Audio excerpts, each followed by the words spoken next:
नमस्कार मंडळी, स्वागत आहे तुमचे माझ्या यूट्यूब चॅनलमध्ये। तर आज आपण बनवणार आहे झटपट आणि चविष्ट शेवभाजी। कमी साहित्यामध्ये तयार होणारी ही पारंपरिक महाराष्ट्रीयन रेसिपी तुम्ही नक्की ट्राय करा। गरमागरम पोळी, भाकरी किंवा भातासोबत ही शेवभाजी अप्रतिम लागते। घरच्या घरी हॉटेलसारखी चव कशी आणायची ते या व्हिडिओमध्ये स्टेप बाय स्टेप दाखवले आहे। जर तुम्हाला सोप्या आणि झटपट रेसिपी आवडत असेल तर व्हिडिओ शेवटपर्यंत नक्की पहा। व्हिडिओला लाईक, शेअर आणि सबस्क्राईब करायला मात्र विसरू नका। चला बनवूया शेवभाजी।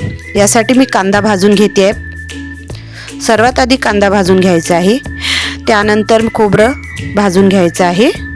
खोबरं भाजून झालं की त्याच्यामध्ये एक कलमी टाकलेली आहे, कलमीसुद्धा भाजून घ्यायची आहे। लसूण टाकलेलं आहे मी तव्यावरती, तुम्ही बघू शकता। लसूणसुद्धा भाजून घ्यायचं आहे। अशा प्रकारे मसाला भाजून घ्यायचा आहे। मसाला असा थोडासा जळला पाहिजे, त्याने भाजीला खूपच छान अशी टेस्ट येते।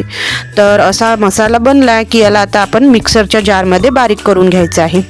तर आणखीन याच्यामध्ये काय काय इन्ग्रेडियंट्स मी याच्यामध्ये टाकणार आहे तुम्हाला मी पुढे व्हिडिओमध्ये दाखवणारच आहे। तर बघा, मी याच्यामध्ये कांदा, खोबरं, लसूण तर हा भाजलेला मसाला टाकलेलाच आहे। सोबतच मी आता याच्यामध्ये टमाटरचे बारीक काप केलेले आहे आणि ते याच्यामध्ये टाकलेले आहे। याच्यानंतर याच्यामध्ये काय टाकायचं चला तर सांगतेच। सोबत याच्यामध्ये टाकायचं आता जिरं। बघा, मी जिरंसुद्धा घातलेलं आहे। ही पद्धत जी आहे ही खूपच सोपी आहे आणि करायला पण जास्त वेळ लागत नाही। त्यानंतर तो मसाला बारीक करून घेतलेला आहे। कढई गरम झाली की याच्यामध्ये मी आता तेल टाकणार आहे। तेल टाकलेलं आहे, तुम्ही बघू शकता। तेल गरम होऊ द्यायचं आहे। कोणतीही भाजी करताना तेल आधी गरम होऊ द्यायचं। तेल गरम झालं की त्याच्यामध्ये टाकायची आहे मोहरी। मोहरी टाकल्यानंतर मोहरी अशी तडतड फुटू द्यायची आहे।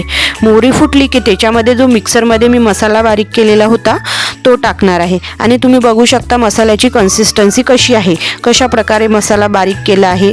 एकदम जाडा मसाला नाही काढायचा, असा बारीक असा फाईन असा मसाला काढायचा आहे। आणि तो मसाला आता मी भाजीमध्ये कढईमध्ये टाकणार आहे।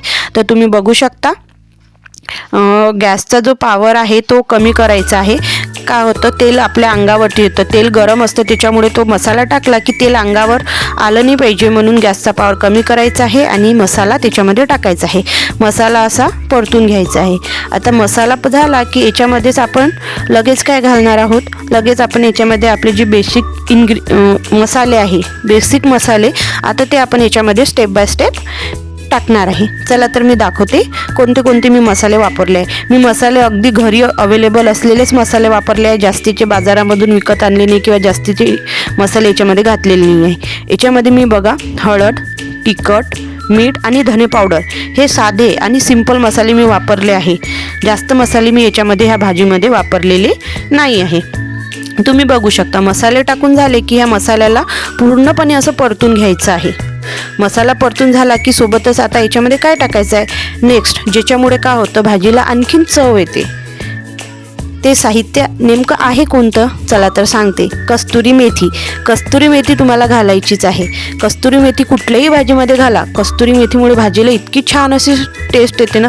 जर तुम्ही कोथिंबीर जरी नाही टाकलं ना भाजीमध्ये तरी तुमच्या भाजीला परफेक्ट आणि खूप छान अशी टेस्ट येते। तर कस्तुरी मेथी टाकायचीच आहे। बघा, कस्तुरी मेथी टाकल्यानंतर हा मसाला असा परतून घ्यायचा आहे। मसाला परतून झाला की तुम्ही बघू शकता मसाला आपला मसाल्याला कसं तेल येऊ द्यायचं आहे। जर आता कसं होतं बऱ्याचदा महिलांना कळत नाही की मसाला शिजला, जे नवीन असतात त्यांना समजत नाही की मसाला शिजला नाही शिजला, तर त्यांच्यासाठी ही माझ्याकडून एक इन्फॉर्मेशन आहे।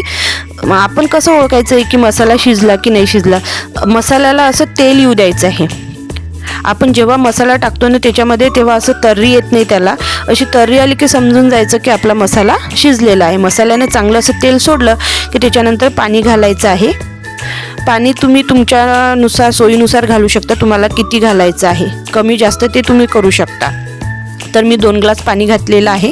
त्याच्यानंतर ह्या भाजीला एक अशी उकळी येऊ द्यायची आहे, 1 किंवा 2 उकळी येऊ द्यायची आहे। 2 उकळ्या आल्या की याच्यामध्ये आता काय टाकायचं आहे शेव। सर्वात शेवट टाकायची, कारण की शेव जर आपण सोबतच टाकली तर शेव अशी पूर्ण नरम होऊन येते आणि भाजी चांगली लागत नाही। त्याच्यामुळं 2 उकळे येऊ द्यायचे आहे आणि त्यानंतर शेव घालायची आहे।